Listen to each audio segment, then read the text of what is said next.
Mes de gener de 1825. Després d'haver vist tot allò que m'interessava a Barcelona, vaig llogar un cotxe tibat per un cavall amb la intenció de continuar el meu viatge cap a Saragossa i Madrid, passant per Lleida. Abans, però, pretenia aturar-me a Cervera per visitar la seva universitat, d'ençà la Guerra de Successió, l'única de Catalònia.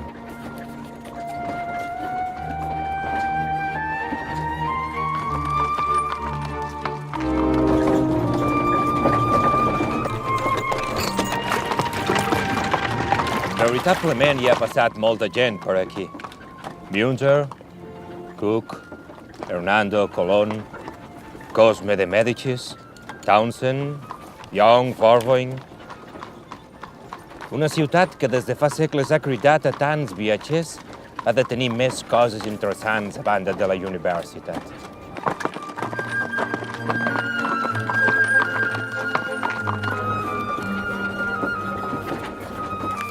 Aquestes perdius que m'han donat a la panadella portaven tant de pebre que podien haver estat garses i me les hauria menjat sense adonar-me'n. Aturi, sisplau!